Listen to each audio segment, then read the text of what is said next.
wszystkim! Dzisiaj na podstawie bajek Disneya, ale nie tylko, różnych filmów animowanych, chciałabym poruszyć pewną kwestię, która mi się wydaje ważna, zwłaszcza w ostatnich czasach, a mianowicie kwestię zmian kulturowych w szeroko pojętej kulturze zachodniej, czyli w Stanach Zjednoczonych i w Europie. Przedstawię swój punkt widzenia na takie być może drażliwe tematy jak kontrowersje, stereotypy, cenzura czy poprawność polityczna w bajkach. Także zapowiada się ciekawie i mam nadzieję, że również przyłączycie się do tej dyskusji. Na wszelki wypadek chciałam powiedzieć, że dzisiejszy odcinek zawiera treści kontrowersyjne i niekoniecznie odpowiednie dla dzieci. Tworząc świat animowany, można puścić wodze fantazji. I dlatego animacje są według mnie bardzo ciekawym źródłem wiedzy na temat tego, jakie było myślenie ludzi w danych czasach i jakie wartości były lub są promowane. Niektóre motywy, które bawiły ówczesną publiczność, dzisiaj są dla nas nie do przyjęcia, lub przynajmniej powinny być. Zacznijmy od bohaterów pierwszych kreskówek, jakie powstały w latach 30. i 40. Były to często postaci karykaturalne, bazujące na rasistowskich stereotypach. W tych bajkach ludzie czarnoskórzy to leniwe, nieinteligentne istoty podobne bardziej do małp niż do ludzi.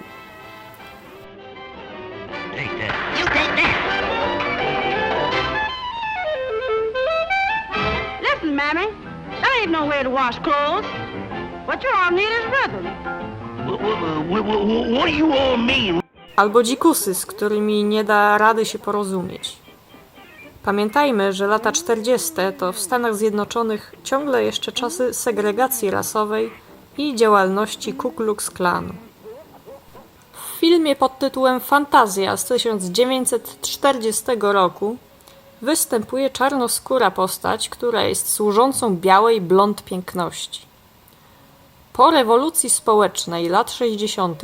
studio zdecydowało się ocenzurować film i w 1969 roku postać została wymazana z opowieści. Osobiście uważam, że nie jest to do końca dobre rozwiązanie. To znaczy domyślam się, że wytwórni opłacało się wprowadzić taką zmianę oraz być może kierowało się szlachetnymi pobudkami.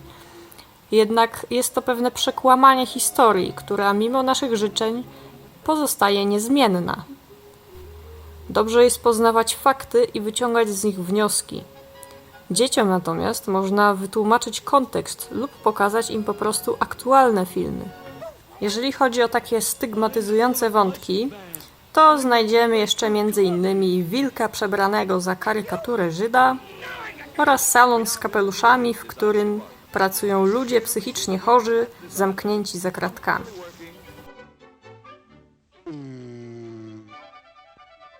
I'm gonna make a hat. I'm gonna make a hat. It's wonderful. W tej plejadzie kontrowersji nie sposób pominąć emanującą seksem Betty Boop. Swoją karierę rozpoczęła jako piesek, z biegiem czasu zyskała jednak ludzką postać. Spory niepokój wywołuje fakt, że proporcje tej postaci, stworzonej by zaspokoić męską fantazję, sugerują, że jest ona dzieckiem. Niby niewinna i nieświadoma, ale bezustannie ponętna i pożądana. W niektórych odcinkach pokazane jest wprost, jak jest molestowana seksualnie, co zarówno w tamtych czasach, jak i w dzisiejszych jest łamaniem pewnego tabu. I'm not too risky. Oh, but don't take my boo-boo away. No, I got you, Miss Julie.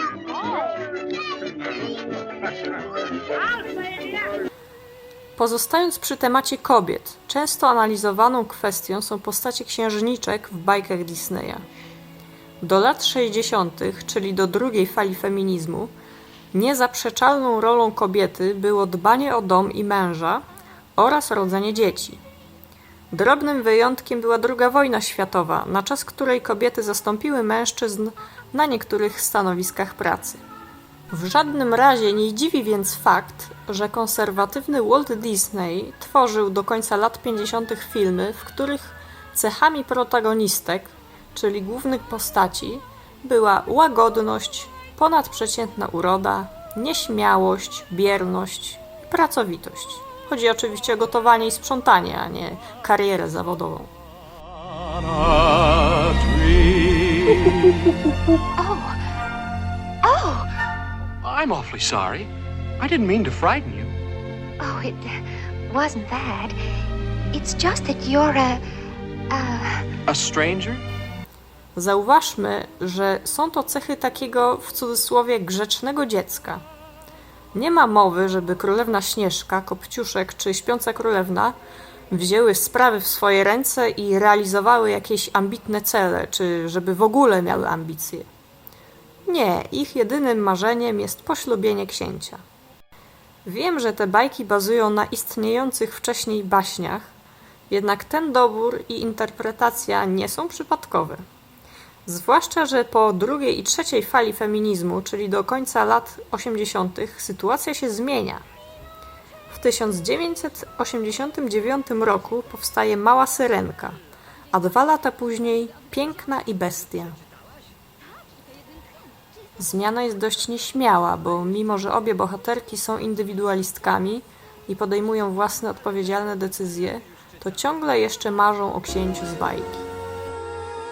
Spotka księcia z baśni, lecz dopiero 3. rozdział powie, że to on.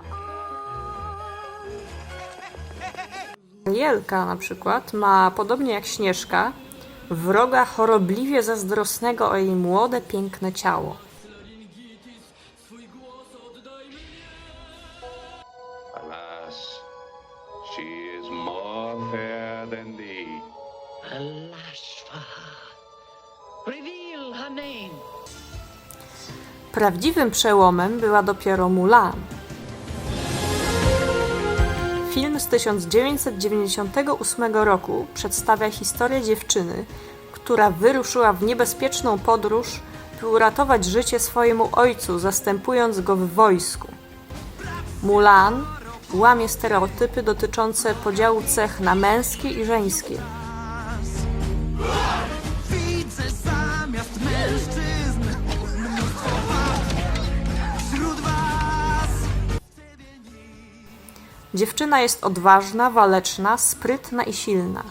Na końcu odnajduje miłość, jednak nie jest to jej pierwotny cel ani marzenie.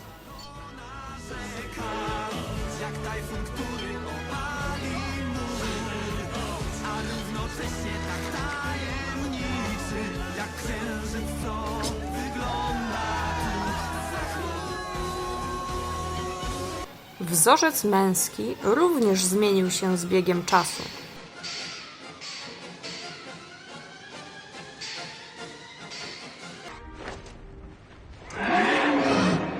Nie pokonałeś jeszcze smoka? Nie za to mi płacą, rusz! Ale to wszystko nie tak! Właściwie co z ciebie za rycerz, co? Jedyny w swoim rodzaju. Przykładowo w filmie Jak wytresować smoka bohater odstaje od innych chłopców. Jest chudy i brakuje mu siły. Cechuje go za to empatia i wysoka inteligencja. Let's see if this works. We're gonna take this nice and slow. Come on, buddy. Come on, buddy. Filmy XXI wieku często niosą przesłanie, że obojętnie kim się jest, warto wierzyć w swoje marzenia i do nich dążyć. Bo ja inaczej widzę świat. Ja chcę mieć wnuki. Nawet gdyby nikt nie chciał pomóc mi, ja wiarę w siebie ciągle mam. Nagle któregoś dnia wygram i zadziwię świat. Chociaż droga to niełatwa, pod górę nadal jest, ale nie mam więcej oprócz moich marzeń, nie poddam się. Słuchaj, to nie ja się tutaj... Oraz, że nie należy oceniać po pozorach. Musi się czepiać mnie. Ludzie widzą mnie i wrzeszczą: o, ogr, uciekać! Wielki, głupi, wstrętny potwór! Oceniają mnie, choć nic o mnie nie wiedzą.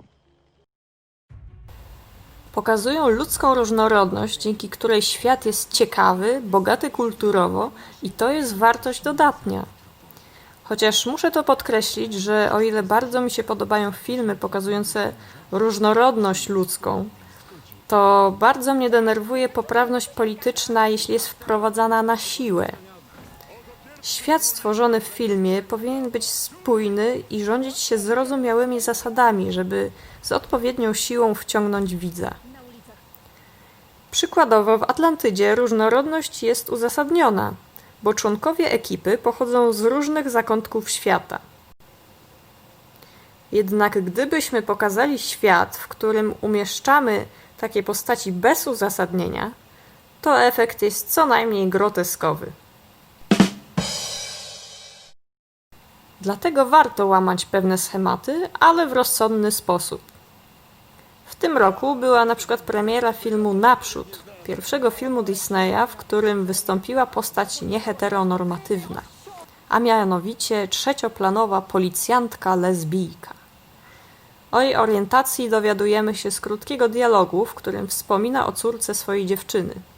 Mimo że wytwórnia chwaliła się tą niezwykłą tolerancją, a mówię to oczywiście z przekąsem, nie widziała problemu w ocenzurowaniu tych słów w niektórych krajach, w tym w Polsce.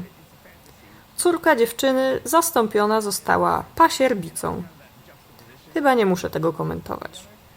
And really what we wanted to do was represent the modern world, and the modern world is a diverse place. And so to us it just felt natural, and it felt like what we should do. So it's interesting that people... And she's quite the natural. I can tell. Na platformie Disney Plus możemy za to obejrzeć krótkometrażowy autorski film pod tytułem Out. Opowiada on o chłopaku, który chce powiedzieć rodzicom o tym, że jest gejem.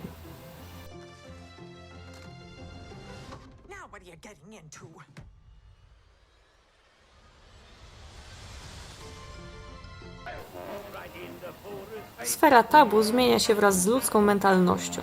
Kiedyś to była sfera seksualna, aktualnie jest to na przykład dyskryminacja. Świat się zmienia i jest to naturalny proces. Jestem zresztą bardzo ciekawa, jakie będzie tabu w przyszłości. Może będzie to na przykład jedzenie mięsa. Zobaczymy. Pompowana propagandy sieczka o uśmiechniętych świnkach, pysznych paróweczkach, o proteinach. Podsumowując, mamy za sobą niemal 100 lat przeogromnych zmian społecznych i kulturowych. Proces ten nadal trwa i mam nadzieję, że w przyszłości różnorodność nie będzie już powodem do jakiegoś niepokoju i podziałem między ludźmi, tylko że będziemy się nawzajem inspirować, uczyć się od siebie i uzupełniać. Jestem bardzo ciekawa Waszego punktu widzenia, także komentujcie proszę. Jeśli uważacie ten film za wartościowy, to udostępnijcie go. Dziękuję Wam za uwagę i do zobaczenia w przyszłym tygodniu.